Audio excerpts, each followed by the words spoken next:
Hi, everybody. I want to welcome you to the Resident and Family Support Council. As a reminder, we do these meetings on the second and the fourth Tuesday of every month at 3 o'clock. And remember that link that you used to get in today is a link we use for every meeting. So if all you need to do is go to this link every Tuesday, second and fourth Tuesday of the month at 3 o'clock and be able to get into this meeting. I want to welcome everybody. This meeting is provided to you by the Illinois Long-Term Care Ombudsman Program, and it's sponsored actually by the Illinois Pioneer Coalition. They provide us with their Zoom site so that we could use this to be able to get this meeting to all of you. So we would like to thank them for doing that for us. I just want to remind everybody as well that we have a Facebook page. So please do go ahead and follow our Facebook page, like our Facebook page, get on there. That's another way of finding out what the meeting topics are. We put them up there every week so that you can be aware of the topics that we have, as well as we have a YouTube page. And on the YouTube page is where we record these meetings as we're doing right now. And we put them on the YouTube page so that people can access these later on down the line, because sometimes the information may not be something that we need right away, but we do want it later on. So know that we have those out there for you. And I'm actually going to be pulling that up for you today so you can get a better understanding about what that looks like. So I'm going to go ahead and I'm going to start getting into the topic, and you're going to get to hear me today. I know usually I'm the one who's more or less helping to guide the conversation, but today I'm actually going to be leading the conversation. So if you give me a second here, I am going to put up my screen so that we can share. I can share with all of you, and hopefully we are getting that happening. Here we go. Okay, so let me just verify that we've got the screen. Okay, it looks like we've got it up there. So today we're going to be talking about things I wish I knew when I went into a long-term care facility. We had a couple of reasons why we wanted to introduce this topic. We've heard from so many people that going into the long-term care facility can be really cumbersome, scary, unknown. There's been a lot of different adjectives that we've heard along the way about what this process can look like. And so we thought this might be a way to be able to help ease people's trepidation when that going into that long-term care facility becomes something necessary that you have to do. So we have been kind of bringing us along this path. In the past, we've talked about, in recent past, we've talked about different sites that you could go to find out what the care in a long-term care facility will look like. We've talked about the contract. We had that last time, talking about what that should look like. And I'm going to be referencing this a little bit more through the course of this conversation. So that's what kind of brought us then to this piece of the conversation.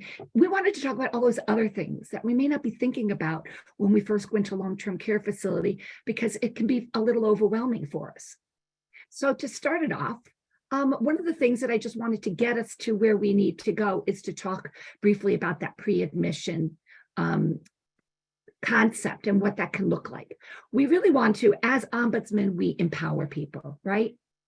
So what we want to do is make sure that you feel empowered from the very beginning, even before you go into a long-term care facility. We want to make sure that people are feeling empowered with their care choices. So we did have the experts that was Telegen, our quality improvement organization for Illinois that works with Medicare and Medicaid through the federal government. We had them come and they talked to us about this Care Compare. And I actually am just going to bring you to that site very quickly so that you can see what that looks like. So let me go here. So on your screen right now, you should be able to see in the corner over here, it says Medicare.gov. This is what the Care Compare site looks like. It's very, very easy to use. As you can see, I've already typed in my zip code for where I live. That's all you need to do. And then you can just click the search button. And what that does is that takes you then to all long-term care, all the nursing facilities that are in your immediate area. And you can see that there's a star rating over here for the different facilities. And that what we talked about in that meeting 2 weeks ago, actually it was 4 weeks ago, was how to read this site and this information, because it was strongly encouraged to all of us not to look at this like a hotel rating, but to look at this as a place to be able to gain further insights and further information based upon these stars. I'm not going to get into that today, but if you we continue through looking at some of these things that I wanted to show to you.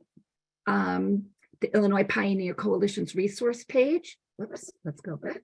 The Illinois Pioneer Coalition's resource page. I wanted to share that with you as well.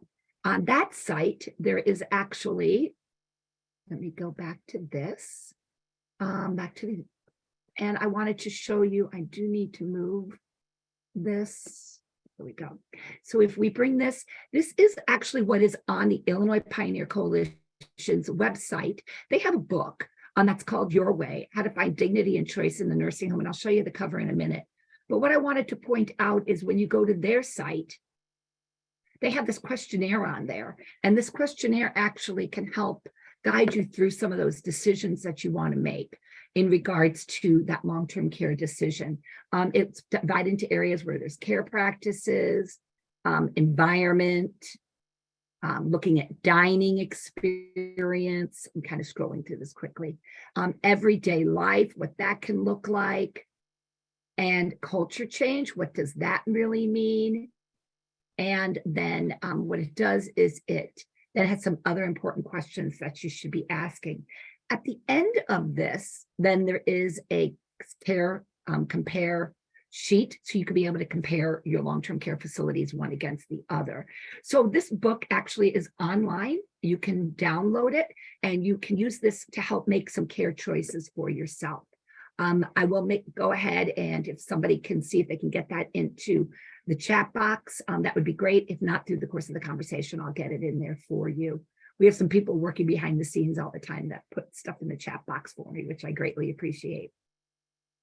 And then I had mentioned that we talk about these things that we've talked about on our YouTube site. And I just did want to just take a quick moment to show you. We have actually right now 44 videos up there. You can see this is what I was talking about, what admission to a long-term care facility should look like. This was the Care Compare exercise session that we had.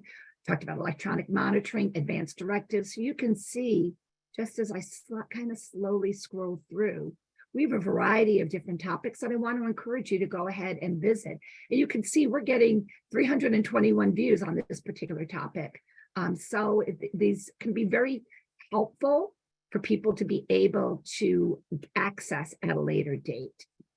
So with that being said, then I'm going to go ahead, I'm going to stop this share, and I'm going to bring us back to the presentation at hand.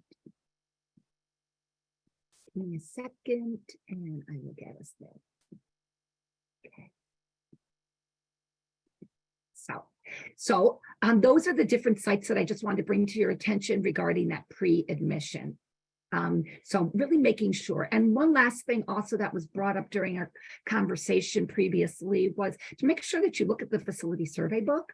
That should be available to you without even having to ask anybody. It should be either in the front lobby. It's usually in a common space. If you don't see it, then you can ask the receptionist when you come in where that is. But that's a great resource to look at as well. So you can see what their survey process has looked like and what they've how they've been performing in regards to following the regulations.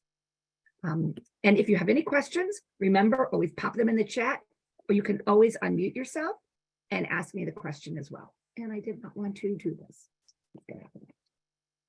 Okay. So then let's just go to the admission process.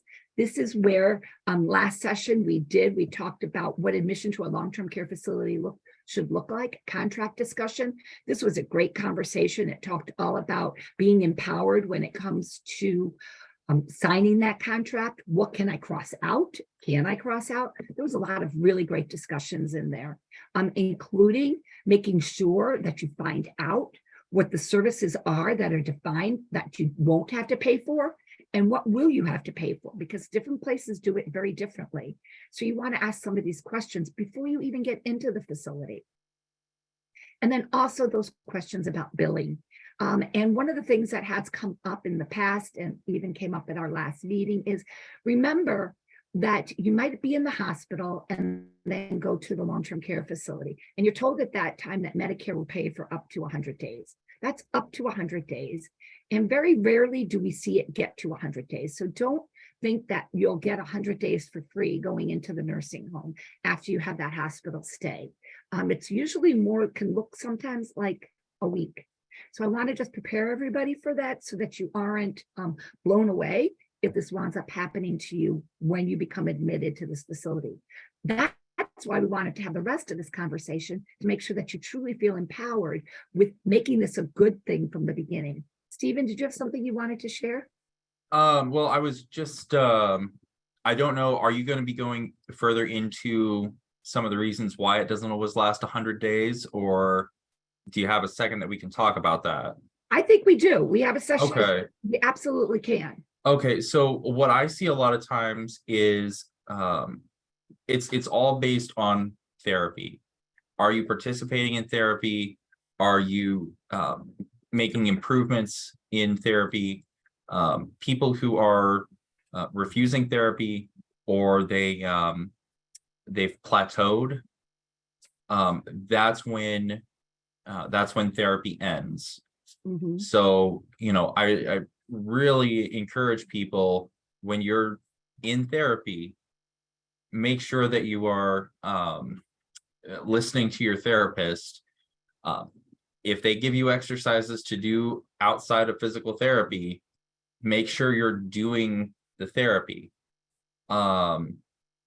Also, or make sure you're doing the exercises outside of therapy, and don't overdo it, because if you overdo it and you injure yourself, then you're back at square one. Mhm. So that's just what I see as an ombudsman, boots on the ground. Yeah, and thank you for that. Stephen is one of our regional ombudsmen over in the Quincy area, and he's been doing this for a while, and that's exactly what can happen is when people, they wound up being in, therapy can be painful. And, so people are like, I don't want to go, I'm not going to go. And if you don't go enough, they can't continue to pay for you to be there. Medicare can't continue to pay for you to be there. So I think it's important for us to understand. I just was involved in a conversation with a girlfriend a couple of weeks ago, and she was saying, Mom's leaving the hospital. We're all good. She's got 100 days in the nursing home. So we're all good. We can breathe right now. And I was like, no, that's not the way that typically works. Be prepared. And that can get really confusing to some people, because then they can get upset. You said I had 100 days.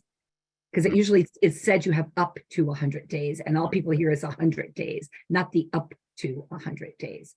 And like we said, it rarely does get to be that 100-day mark. So I think we just want to make sure that that's clear.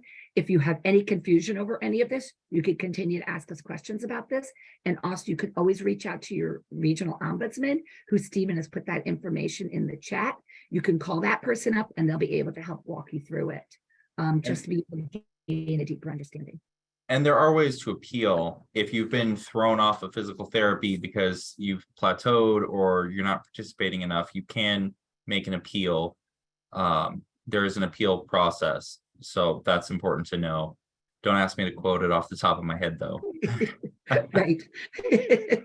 We got a lot of things that we need to remember. And Yep. one of those things, we want to make sure that when we share this information, we share it in full knowledge.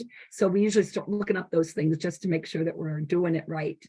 And also, we can point you in the right direction of somebody else who is the expert, such as Telligent, who gave us our presentation on how to choose that nursing home, and they can help that conversation better because they're the experts in this. So thank you. Yep. So what are some other things that are extremely helpful for me to know? And one of the things I want to say is get yourself a notebook. Right away, you're going to be inundated with a lot of information. So have a notebook. As a family member, have a notebook. As a resident, has a notebook, or anyone else that's going to be involved, get that notebook, because this is where you can write down those things that you're hearing, or even when that question pops into your head outside of a time when you're with somebody else, or even like if you're like me, in the middle of the night when that question pops into your head and then you wake up the next morning, You can't remember what that question was. You knew it was really important. You got that notebook right there to be able to jot it down in. So I want to encourage you, get a notebook, take notes, jot down your question, and use that as your tool right upon this admission process and even the pre-admission process. So let's go ahead and talk a little bit more about what some of these things might be. So what should you expect in those first couple of days when you first get admitted to the nursing home? There's going to be a lot of people coming in. I am telling you right now, a lot of people are going to be coming in to assess you. The way it works is there is a standard assessment tool that is done in every single long-term care facility in the nursing home. This is a nursing home tool. Every single nursing home in the state. And that assessment tool is done by all the disciplines. So it's being done by anyone from the nursing, and there's several different types of nursing that will come in. Somebody will come in and do a falls assessment on you. Somebody will come in and do a skin assessment on you. Somebody will come in and do a cognitive assessment on you. Activities will come in and do an activity assessment on you. Dietary will come in and do a dietary. So as you can see, I'm already starting to name at least 5 different people that are going to be coming in and doing these assessments on you. And it's done for everybody that goes into the building. So know that if you're not in a skilled facility, there still are assessments that are being done. It may not be as many people as a skilled nursing facility, because people in skilled nursing have a lot more medical needs, but there still will be a lot of people coming in to find out who you are so they can provide the services that you need. So be prepared for that. Make sure that these people introduce themselves. Sometimes people get caught up in their day. I need to get these 5 assessments done, so I'm going to go around and talk to these people, and they might be like, hi, Mr. Jones. I'm here to do an assessment on you to find out what you like to eat. I'm the dietary supervisor. And they never tell you their name. Make sure, stop them. Say, I'm sorry, I didn't catch your name. Write those names down. They're going to come very important down the line. And just with the little note next to them. Let me get it for sure. Who are you? You're the dietary supervisor. Don't be afraid to slow the roll. Slow that process down so that you get out of it what you need. They might be coming in to assess you. And remember that they're coming in to assess you to make sure they're meeting your needs. So part of that is making sure that you feel that you've got the information that you need to have.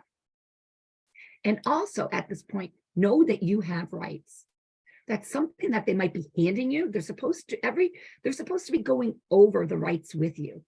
And that going over the rights may look very quick. And these rights can be very detailed when you really start to think about them. And we'll be talking a little bit more about some of these through the course of the rest of this conversation. But know that you have rights. They might be handing you a pamphlet, and that pamphlet may actually be the pamphlet that comes from our program as the Ombudsman program. Keep that handy. I want to encourage you. That's one of the most important documents you're going to get, is to understand what your rights really look like. You should be referencing that and reading that. Any family members that come in, make sure that they're aware of it as well. Because just because you move into a long-term care facility does not mean that you've given up any rights. As a matter of fact, we kind of have a saying here in the Ombudsman program that you gain rights. Not only do you have the rights of every United States citizen, you also gain rights because you are now a long-term care resident. And so you have those rights that you need to make sure that people are listening to you and that you get honored.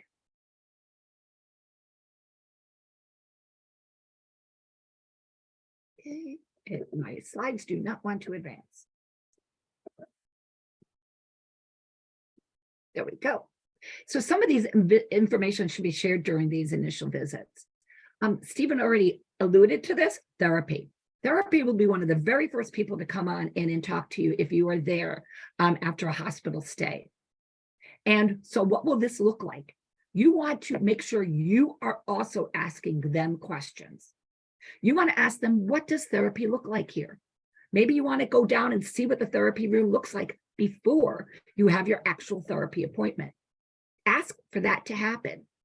Also, some questions that you might want to find out is, what type of therapy am I going to be getting? Most long-term care, most nursing facilities will offer speech, occupational, and physical therapy.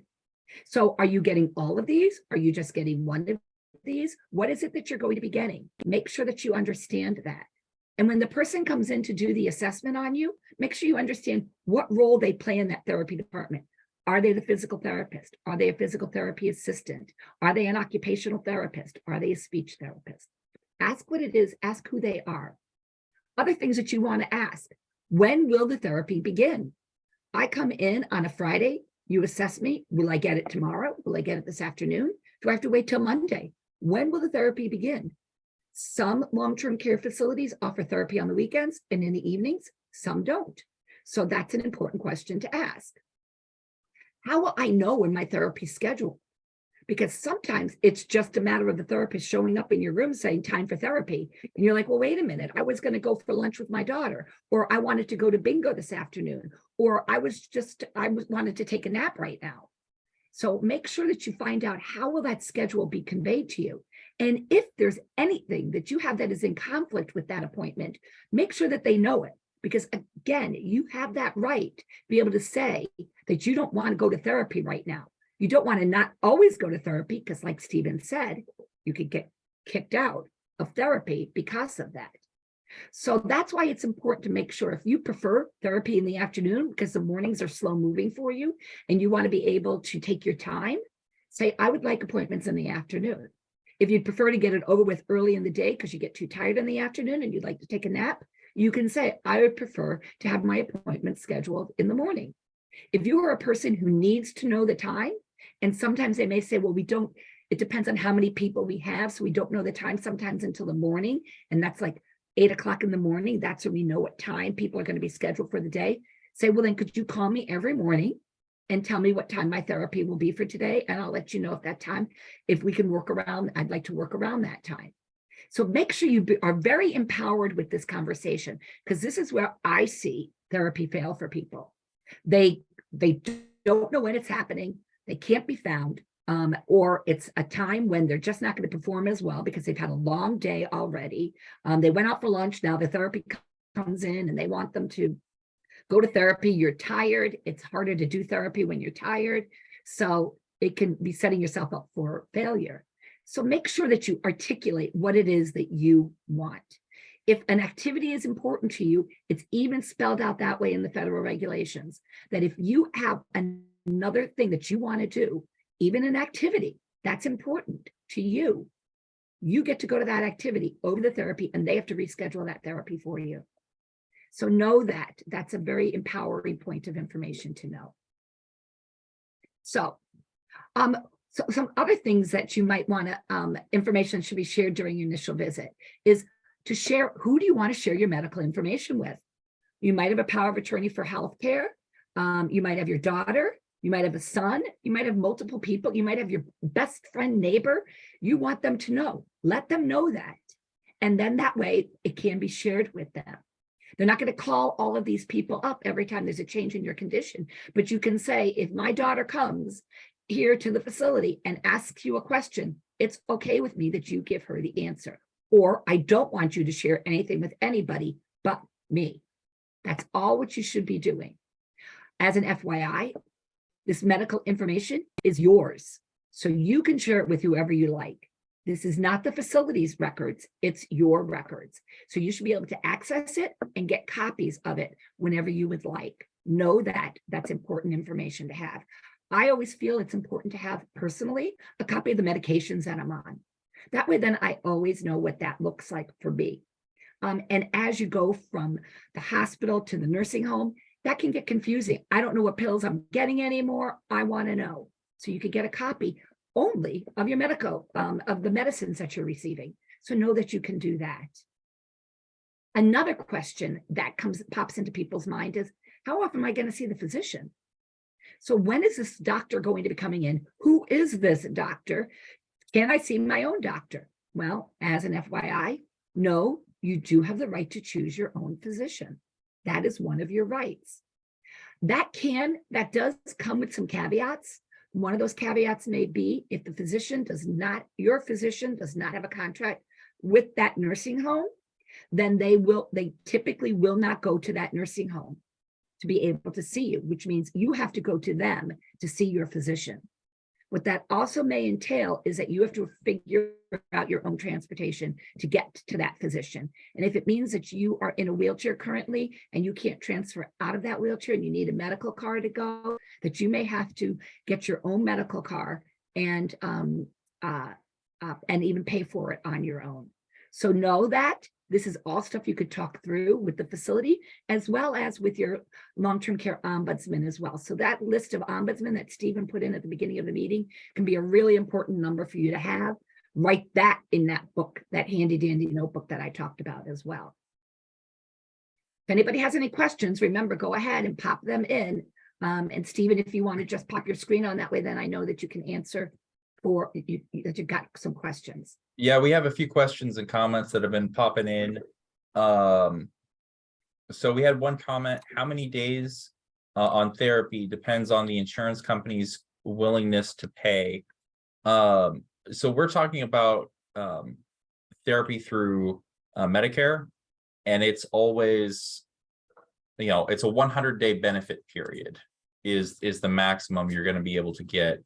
And so the amount of therapy within that 100 days should be based on what your doctor has ordered for you. Now, other insurance companies might be a little different, but like I said, we're talking about Medicare. Yeah, and every insurance company can operate differently. So you need to know that if that's words of advice, you need to know what your insurance policy allows for. Another comment relating to therapy and ending therapy. You can also reach out to your local SHIP counselor for help with Medicare coverage for rehab stays. And you would find that number on the Illinois Department on Aging. You could Google Illinois Department on Aging, and it would come right up through. You could get on their homepage. They'll see a thing that's SHIP, and that's Senior Health Information Program, something along those lines. We had a question, as a family caregiver, what are your thoughts on the option to utilize a camera in your loved one's room? I hadn't heard of it, but a friend of mine was familiar with the Illinois law that allows you to keep a camera in a loved one's room. And that's a great question. We did this not too long ago. We did a presentation on this. That YouTube site that Stephen has popped the link for in the chat. You can go right on there, and it's a great informational on that, on how you can get that camera in your room. Yes, you can have a camera in your room. Watch that video. Any other questions, reach out to your ombudsman and they can definitely help make that happen. Yeah, and what I like to make sure people understand that it is the resident who has the right to have a camera in their room. It's not the family's right to have a camera in their loved one's room. It's the resident's right. So if your family member in a facility doesn't want one, sorry, you can't put one in. But yeah, go and check that video. I've put the YouTube link in a few times now already, just for our YouTube channel. But please go and check out that video, and that'll give you some more information, and reach out to your local ombudsman if you have more questions. We had another question: are we getting copies of these recordings? I replied, check the YouTube channel in a few days. Yeah, I try to get those up within 2 days. It takes a while for it to go into the cloud and come back out of the cloud. I don't know how the cloud works, so it can take a bit, but if it comes up quickly, it does seem like it's coming up quicker. I get it in as quick as I can. We had one person mention that a lot of people these days have Medicare Part C, which is administered through an insurance company. Like Lee said earlier, make sure you know what your insurance plans say, because sometimes one word can make a huge difference. We had a question relating to the cameras. What if the family, I assume it's relating to cameras, what if the family has dementia and can't make that decision? Again, I'm going to refer back to the video on cameras again. The power of attorney can make that decision if the resident hasn't been opposed to it. Is And as an ombudsman, we can help make those decisions. A facility may say your loved one can't do that, so we're not going to make that decision, so we're not going to allow it. You can reach out to us and we can help advocate for that, depending on what's going on with the resident. It's all case by case. Yeah.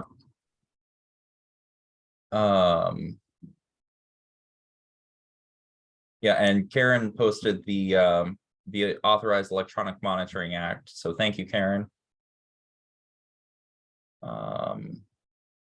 Well, feel free to jump on in if you got any other anything else. I'll pause in a little bit again, and Stephen, feel free to pop back in. Okay.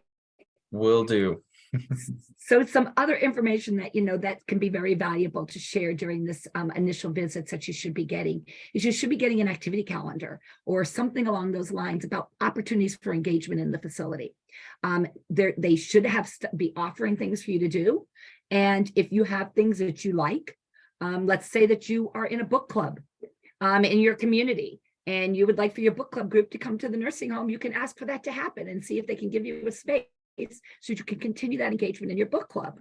I've had facilities do that, and it's phenomenal. What a great way to be able to bring your friends on in and keep your life as normalized as possible while you're going through this catastrophic event in your life. Religious involvement. You have the right to pursue your religion as you are in a long-term care facility. So you might want to ask, if this is important to you, what does this look like? What type of religious services do you offer? I would like my church to know that I'm here. These are things that you might have questions about. Would you reach out to my church and let them know that I'm here? So think about those pieces. Visiting hours. When are visiting hours? Now, I want you to know that while buildings may have visiting hours, those are the recommended times that you could come and visit. It's not like back in the old days in the hospital when you'd hear that ding, ding, ding, and everybody would have to leave. They give everyone like 15 minutes and you needed to get out. It's not that way in a nursing home or a long-term care facility because this is your home. So visiting hours, visitors can visit at any time as long as they don't infringe upon the well-being of other residents. So what that would mean is if I have a roommate and my family wants to come and visit me at 9 o'clock at night, which may be outside of the recommended visiting hours, if my roommate does not want for my family to come and visit in the room, I have to honor that and go visit with my family in another place where I wouldn't be infringing upon somebody else. Mail. You can have your mail forwarded to the facility and know that they will not open that mail. They cannot open that mail. That they're not allowed to do that. So you have the right to receive your mail unopened. So I know we have Dr. Barnes actually from IDPH was joining us, and it doesn't look like she's joined us yet. So I'm going to go back to this because she wanted. I'm here. So. Oh, you are? Okay, yeah, great. Great, Dr. Barnes. Thank you so much for joining us, because this is a concern, as I'm going into a long-term care facility right now. What do I need to know? There's still a public health emergency going on. I know it's going to be ending soon, but it's still what's going on? Could you please share with us how I could stay safe through all of this? Yeah, so I think, two things I wanted to talk about. I'm going to first talk about RSV, or respiratory syncytial virus, and what's in the pipeline for our elders. And the second, I'm going to go into just the update that they released on April 19th for COVID vaccines in our elders. So I don't know if everyone has heard of RSV, or it's respiratory syncytial virus. It mostly affects children, but while children get sick from it, it's our elders who really have the biggest burden of hospitalizations and deaths from RSV. So for the most part, every year, we have hundreds of over 100,000 adults getting admitted to the hospital with RSV across the nation, about up to 10,000 people that die every year. And so finally we have a vaccine for RSV, which we did not before. So in March, FDA approved this vaccine for RSV. It's a one-time shot for people who are above the age of 60. And the people who are most vulnerable from RSV, of course, are those who are above the age of 65, those who are have asthma, underlying lung problems, who have weakened immune system, congestive heart failure, which a lot of our vulnerable elderly, especially our long-term care residents, have a high amount of all of those that they're battling with. So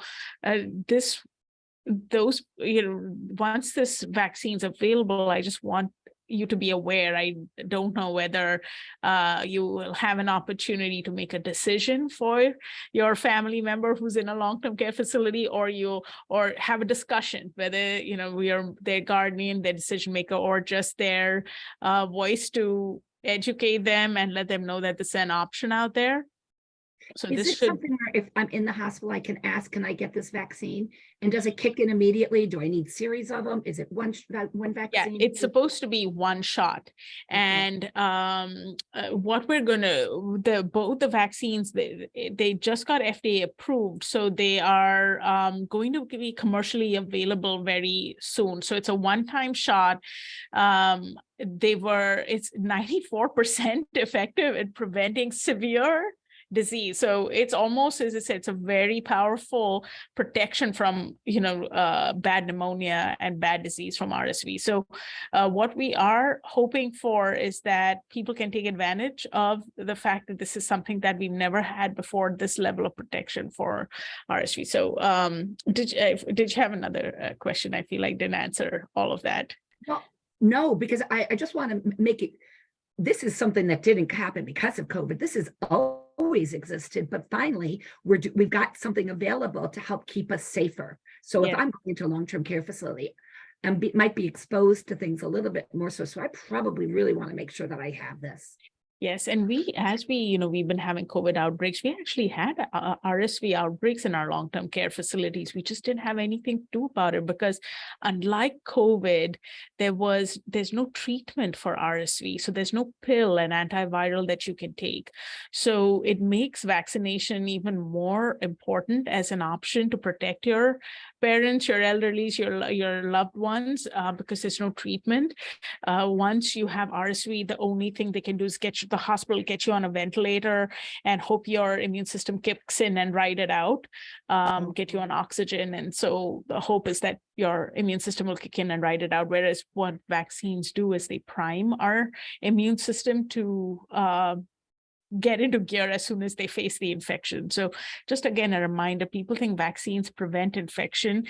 They don't. It's, that's only a secondary thing in terms of a mild effect. They're all designed to prevent severe disease. So they really work well by priming up our bodies to fight whatever it is that they're designed to fight, but it means you have to be attacked by something to be able to fight it. So it's more always they're designed to prevent severe disease, and this one is about 94% effective in that. So very reassuring that this might actually do some good in terms of keeping our elderly out of the hospital and even alive, at least from something like RSV. Well, that's great information. Thank you so much for sharing that. Now, what about this whole COVID thing? Where are we going with that? Where are we going with COVID? And these vaccines.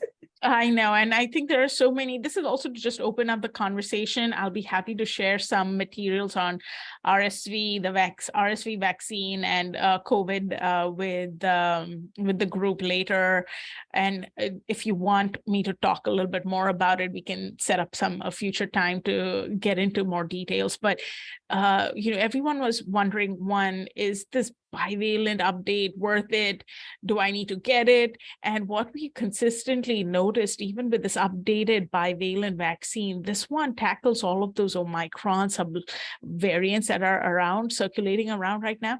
They actually work in terms of preventing people from getting to the hospital. So one thing, the bivalent works, our elders are only about 40% of our elders in Illinois are up to date on their vaccinations, those who are 65 and up. And that's concerning because what it means is that even if you were exposed to COVID before and you got your shot, but you're like, hey, I got 3 shots, I don't need another 4th shot, this is too much for me, which no, it's a lot of vaccine fatigue is happening right now. So completely understand, very understandable response. But what happens is over time that protection from the vaccine, like the flu shot, goes down. So coming into the next fall, we won't be as protected from COVID. And again, we're only starting off at 40-50%, less than 50% of our seniors in Illinois are being up to date. Back when we were hitting Omicron, that number was 70-80% of our seniors were up to date. So the number of our seniors who are up to date on their COVID shots is declining pretty significantly.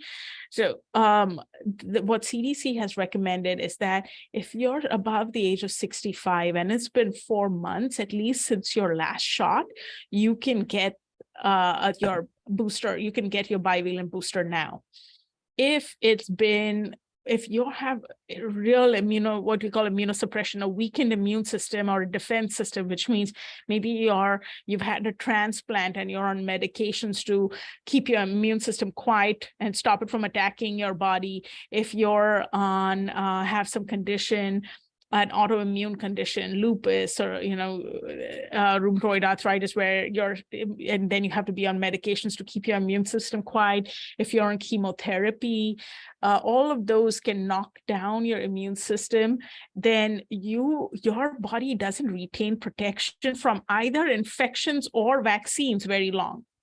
So even you getting naturally infected or getting a vaccine, your body doesn't hold on to those antibodies very long. So CDC is saying, go get vaccinated. And if it's been at least 2 months, not 4 months, and you're in that special category of being really immunosuppressed, you can get your vaccine sooner. Now, again, I understand people are just like, I've had so many COVID shots, but COVID is, even though the numbers globally are low, we've become so numb to the numbers. Every day, people today as we speak are dying from COVID across the nation and in Illinois too. So every week we have deaths from COVID. And for someone to die from COVID, a lot more people have to be infected and a lot more people end up in the hospital. So you have to realize that we're still seeing sometimes the tip of the iceberg, especially with a lot of home deaths occurring. So as we get more reassured and feel healthier and our masks are off and we're feeling we're coming back to our normal, it's just an important time to remember that now you can, if it's been a while, if your family members have not had a chance to get their updated booster yet, the bivalent booster, please go get it. If they've never been vaccinated before, they don't even need that old, the primary series. They can just go ahead and get the bivalent as their primary series. And when I say bivalent, I mean the updated shot that tackles most of the Omicron variants that are circulating around. So that's one just key piece of information I wanted to share. The other thing is, unlike RSV for COVID and for flu, we have treatments. What we're noticing for COVID, because of the emergency, NHSN CDC asked all the long-term care facilities to submit every week how many people with COVID are in the facilities, how many people have received treatment. And what we're noticing is only about 30% of the facilities that report cases that, we had a COVID case. And yes, every week, there are 400, maybe 200 to 500 COVID cases in long-term care, just skilled nursing homes every single week to date. Now, so we're not talking about, December, we're not talking about surge to date. There's these weeks in Illinois. Only about 30% of them are receiving treatment. Wow. So now not everyone needs treatment. If you have COVID, you're completely asymptomatic, no symptoms at all, sure, you don't need treatment. But if you're elderly and you're symptomatic, even mildly symptomatic, you would benefit for treatment. The outpatient treatment doesn't work once you're so sick that you need to be hospitalized for COVID. And we know that not everyone who needs treatment is getting it, because we're still seeing hospitalizations every week in our long-term care residents for COVID, and we're still seeing deaths. So what I would strongly, put this in your mind, that please make sure if you get notified that your loved one has COVID, ask, have they been offered treatment? These are pills. They can be, there's also an IV form of it. but ask them if they've received treatment or at least been offered treatment. And at least, even if they've decided they don't want it, that's fine. But at least I'm hoping every single one of those 70% that didn't get treated had a chance to refuse it, and at least had a chance to have that discussion. It seems, it's still a very high number that 70% of the residents with COVID didn't get any treatment for it. So I just want you to be able to be strong advocates for your loved ones, and be able to, remind the teams that there is treatment out there, and it really works to keep people out of the hospital. So, and that's really, this information is really important, because I know this is something that's in everybody's head when they're going to go, I'm getting my knees replaced, let's say, and I'm going to go into the hospital, and then I'm going to go to a rehab facility after that. Oh, do I want to do that? Because COVID, people got stuck in there during COVID. And what happens if it comes back? So this is all great information for me to know. If anybody's interested in Dr. Barnes talking more about this at another date, please put that in the chat. And I know that Dr. Barnes would come back, because she's been a great supporter of this meeting, as well as making sure that people that live in long-term care are empowered with information so we can do it right for ourselves. Dr. Barnes, thank you for that. I want to just make it clear as well that the vaccination, the benevolent vaccination, is, you don't have to be over 65 to get that. Anybody can get it at any age. Is there an age, like teenage age on up? Just to get that clarified. Yeah, so actually, you can get it age 6 years and up. Okay. The bivalent booster, it's a little more nuanced for children under the age of 6, because a lot of them, they use, some of them have the 6 months to 5 years, they use the primary series, and some of them might not quite be ready for the bivalent. So it's a little more nuanced there.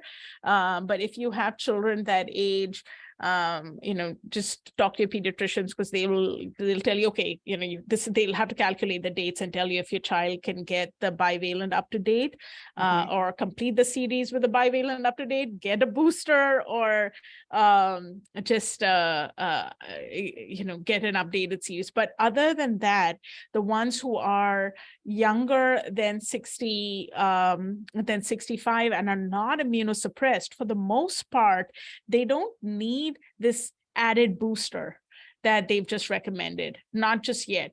It's very likely that by July, they will let us know if COVID is going to go by the way of flu shot, where all of us will be eligible once a year to get the updated vaccine, regardless of age. Because for flu, you have to be 6 months and older to be able to qualify for the flu shot. So right now, this added booster that they said that you could get 4 months from your last shot, that's for our elders and those who have weakened immune systems. Okay, great information. And that information about RSV was really important for us all to hear too, because that's something that's always existed, and now there's finally something that can happen for this. So thank you. Stephen, did you notice if there were any questions directed towards Dr. Barnes in the chat? You're muted. No, I haven't seen any questions directed towards her. Okay. We did have a comment though. It's, relating to COVID. You mentioned, Lee, a little bit ago, people being stuck in the nursing homes during COVID.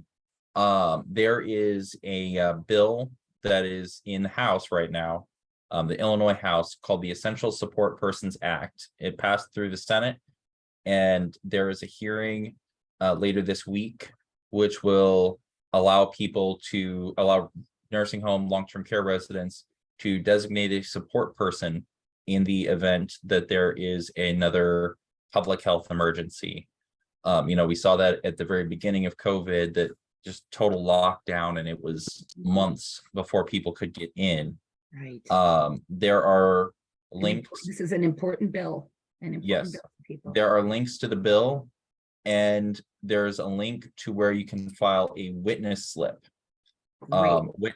A witness slip is, you can go in and say that you support the bill or you oppose the bill.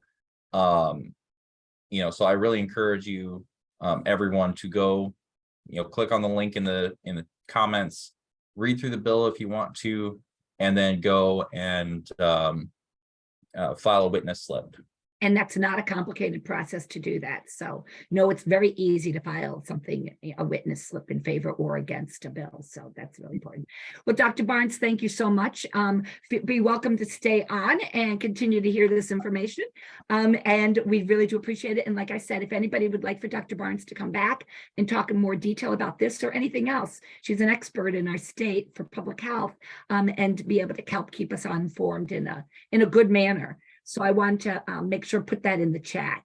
So with all that being said, this is all still some important information that I wanted to share regarding what that whole admission can look like. So what do you do if you're dissatisfied or you have a concern? So we'll really want to encourage you to talk to the facility. No, you got to figure out who's who and get to the issue resolved in a timely manner. And I'm going to make this as a commercial for our next Resident Family Support Council meeting, because we're going to be talking about that. Who's who in long-term care and what their roles are. The purpose of that being so you can understand all the players and who I would go to if I have a concern about my laundry, who would I go to if I have a concern about the cleanliness of the room, and all of those sorts of things, who the different players are. One of the things that I know confuses people sometimes is, what is this DON that people talk about? The Director of Nursing. So we'll talk about some of those things as well. So that'll be at our next meeting. Also, if you get you say something, or you're not comfortable in bringing it forward, always know, call the ombudsman. I mean, this is just one of those things. That's what we're there for. If you have a concern, you have a complaint, you're dissatisfied, people are not listening to you, or you don't know who to talk to, or you're afraid to bring it forward, talk to your ombudsman about that. And then if you're not getting the results that you want, you could always call the Illinois Department of Public Health and file a complaint against that. The facility as well. Information regarding that should be hanging on posters in the building, as well as the ombudsman number that should be in your building as well. And you can also always reach out to your local ombudsman, and they can help bring you through that process as well. So other things that can help make sure that move in looks good for you. Family councils. Family councils are meetings where they're just for families, but residents can't come as well. Do know that if they would like. It's for families to come together to voice their concerns, really drive those policies and impact lives for their loved ones. So families have the right to be able to start one. Not many facilities have these. So know if you want to get one started, ask the facility for help. What are some family members that I could talk to? Can I hang up a sign? Would you hang the sign up for me? And you can call the ombudsman and they can get it going as well. These meetings can take on a life of their own. You can structure them in whatever way you want. Some family councils, they have a speaker come in and then they have open conversation. Some have the administrator come in and then they have the administrator leave so they can talk in private. Some family councils are being used for quality improvement initiatives in facilities where the facilities bring to them things that they want to work on, and the family councils help for the facility to be able to work on that issue, that problem, and that area of concern. So this can be a great device. And the ombudsman can really help get this going, as well as the facility. Bring together. So one of the things that you can do, when moving in, is you can bring in personal items to make it feel more like home. Clothing. You can bring in your clothing. You can't, you're not going to have a need for 20 different outfits. And your laundry will be done probably on a weekly basis. And the facility can do that, or your family member can bring that home. Know that can happen either way you'd like for that to happen. When you do go to do laundry with 100 other people that live in the building, you got to make sure that your clothes are labeled, because people are not going to know that pink sweater belongs to you. So you want to make sure that your clothing items are labeled. Another piece in that regard, if I am a family member or I'm a resident and I went out shopping and I bought myself another piece of clothing, make sure you put the label in that as well. Don't just do this upon admission. Do this ongoing every time that a new piece of clothing comes into play, because you'll never get it back. And that includes socks, underwear, sweaters, blankets. You want to make sure that your names are on these items, and the facility will help you. Many of them have labeling machines or indelible pens. They'll make sure that they will make this happen, because they don't want to hear the clothing complaints either, because this is a high complaint that I put my sweater in the laundry and I never got it back. Was your name in it? No. It's going to be difficult for us to find it. We'll try our diligence, but it can be difficult when we don't see a name in there. Stephen, did you have a question or? comment? Yeah, a comment. Honestly, if people can get their stuff labeled before they ever bring it in to the nursing home, that's even better.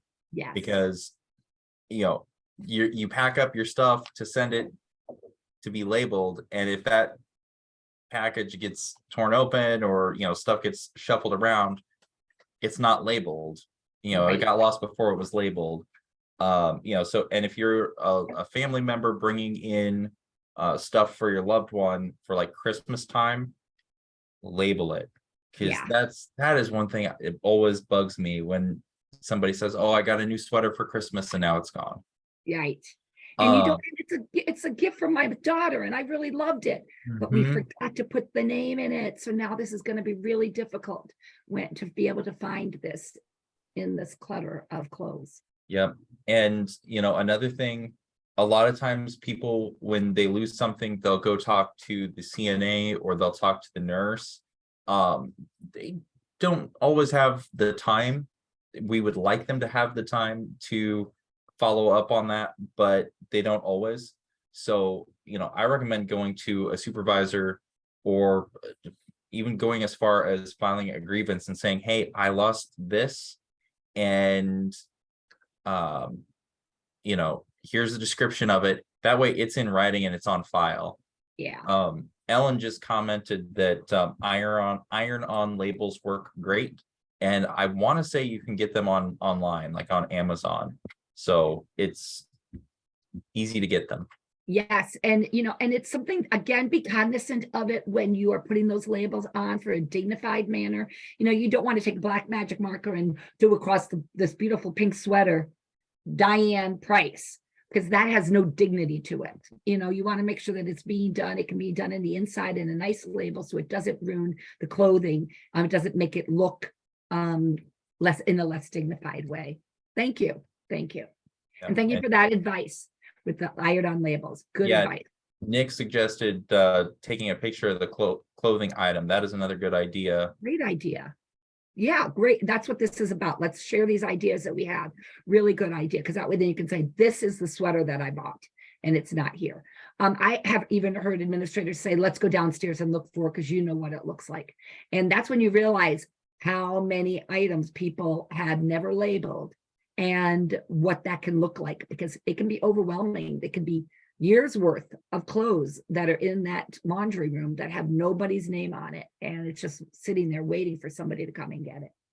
I saw, I want to say it was 2 pallets worth in one nursing home, and each pallet was stacked about 5-6 feet high. Yeah. Yes. And that was heartbreaking. Yeah, it is, because these are people's personal items. Other things that you might want to consider bringing in is an easy chair.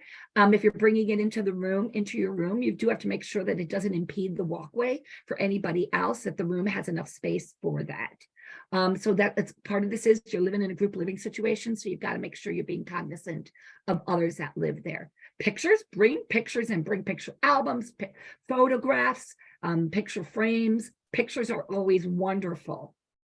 Clock. I know I'm the person who likes my clock. I'm used to looking at, I have to see the time when I go to bed. I have to see what it is if I wake up in the middle of the night.